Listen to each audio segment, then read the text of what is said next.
अगरचे ग़िज़ाइयत के एतबार से गोश्त एक मुकम्मल ग़िज़ा है, लेकिन किसी भी चीज़ का ज़्यादा इस्तेमाल नुकसानदेह हो सकता है।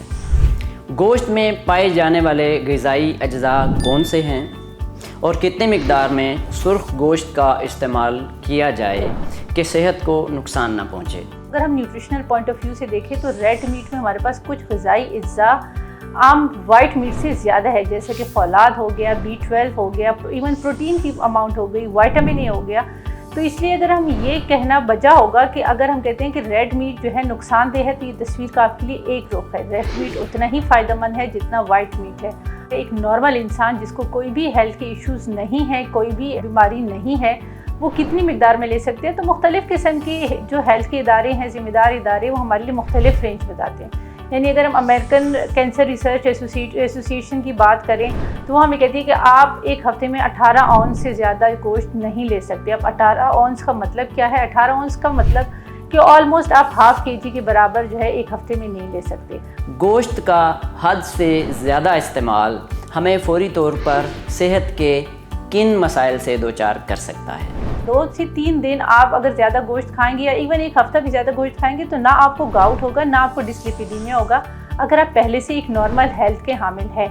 लेकिन हाँ, कुछ ऐसी इमीडिएट कॉम्प्लिकेशंस है जो ईद के साथ लिंक है, जो ईद की गोश्त के साथ लिंक है। वो क्या हो सकती है? जैसे कि लेट्स सपोज अगर आप ईद के दिनों में बेहतियाती से ज़्यादा गोश्त खाएंगे तो आपको कॉन्स्टिपेशन बहुत ज़्यादा वर्स हो सकती है। वो कॉन्स्टिपेशन का मसला आपका ख़तरनाक हद तक बढ़ सकता है। इसके अलावा हार्ट बर्न हो गया, एसिडिटी हो गई, ये चीज़ें आपकी हो सकती है। इसके अलावा आपको फूड पॉइजनिंग का बहुत ज़्यादा रिस्क हो सकता है। कौन से ऐसे अमराज हैं जिनमें ज़्यादा गोश्त खाना नुकसानदेह हो सकता है और इसके हल के लिए क्या हिदायत हैं? ऑल्दो कि गोश्त हमारे लिए एक बेहतरीन ग़िज़ा है, लेकिन फिर भी कुछ सेहत के मसाइल ऐसे हैं जो गोश्त के इंटेक ख़ास तौर पर सुर्ख गोश्त यानी रेड मीट के इंटेक के साथ लिंक है।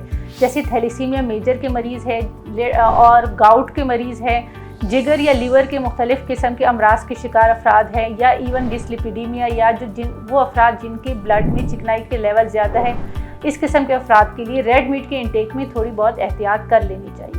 हर कंडीशन के साथ आपके लिए कुछ स्पेसिफ़िक हिदायत है। वो स्पेसिफ़िक हिदायत क्या है? जैसे अगर आप थैलेसीमिया मेजर के मरीज़ हैं तो आप कोशिश करें कि ऑर्गन मीट ना लें, ठीक है।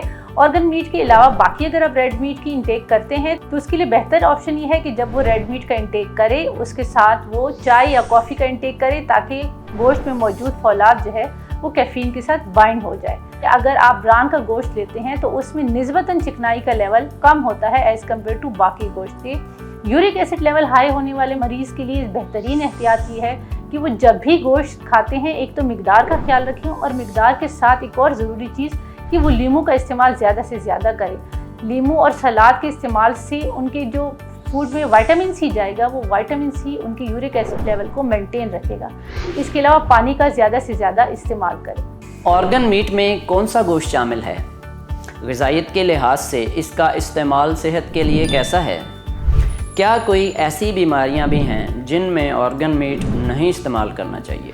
ऑर्गन मीट से मुराद कलेजी, दिल, गुर्दे, मगज़ और इसके अलावा हमारे पास ज़ुबान का गोश्त या ओजरी शामिल है। अब ऑर्गन मीट की अगर हम बात करते हैं कि क्या ये हमारी सेहत के लिए बेहतर है, तो ऑर्गन मीट ग़िज़ाई एतबार से बाकी गोश्त की निस्बत ज़्यादा ग़िज़ाइयत का हामिल है। इसमें बहुत सारे न्यूट्रेंट वो हैं जो आम गोश्त की निस्बत ज़्यादा मौजूद हैं, जैसे फौलाद हो गया, प्रोटीन हो गया, B12 हो गया, विटामिन ए हो गया। इसमें विटामिन ए कंटेंट थोड़ा ज़्यादा होता है, तो excessive amount of vitamin A pregnancy में थोड़ी सी कॉम्प्लिकेशन कॉज कर सकता है। तो बेहतर तरीका यह है कि प्रेग्नेंट फीमेल अगर कलेजी का इस्तेमाल या किसी भी इस तरह की ऑर्गन मीट का इस्तेमाल कर भी रहे हैं तो वो हफ्ते में 1 से 2 दफ़ा ले सकते हैं या 2 से 3 बोटियाँ ले सकते हैं। इससे ज़्यादा मिकदार लेने से परहेज़ करें। ऐसी कौन सी इख्तियाती तदाबीर हैं जिन पर अमल करके गोश्त को महफूज किया जाए, और गोश्त को पकाने का सही तरीका क्या है? इसके अलावा अगर आप बारबेक्यू के शौकीन हैं तो ये हिदायत ज़रूर सुन लें।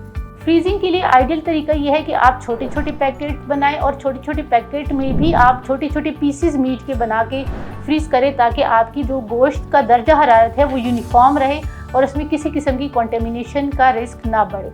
एक तो ये कि कोशिश करें कि गोश्त को तेज़ आंच पे ना पकाएं, ना तेज़ आंच पे पकाएं ना ओपन लिड पे पकाएं। हमारा कल्चर है कि हम थोड़ा सा भून के पकाते हैं, ओपन लिड से पकाते हैं, जिसकी वजह से हमारे पास वो न्यूट्रिएंट जो हीट में सेंसिटिव होते हैं या फिर हमारे पास एयर में वोलेटाइल होते हैं वो ज़ाया हो जाते हैं। तो अगर आप क्लोज लिड से धीमी आंच से पकाएंगे तो आप उसकी ग़िज़ाइयत से ज़्यादा फ़ायदा उठा सकते हैं। जब हम तेज़ हीट पे बारबेक्यू करते हैं तो हमारे पास एक ऊपर वाली गोश्त की जो लेयर है वो उसमें ब्लैक सी कोटिंग आ जाती है जिसको हम चैरिंग कहते हैं, और वो हमारे लिए काफ़ी ज़्यादा नुकसानदेह है। तो उसके दो नुकसान है, एक तो बाहर वाली ब्लैक लेयर हमारे लिए कार्सिनोजेनिक भी होती है और मल्टीपल गैस्ट्रिक इश्यूज भी कॉज कर सकती है। लेकिन इसका दूसरा नुकसान ये है कि क्योंकि इंटरनल लेयर आपके पास कच्ची रह जाती है, उसमें वो जो बैक्टीरिया नुकसानदेह बैक्टीरिया है वो स्टिल एक्टिव ही रहते हैं, जिसकी वजह से वो आपकी फूड पॉइजनिंग में भी कंट्रीब्यूटिंग फैक्टर कर सकते हैं।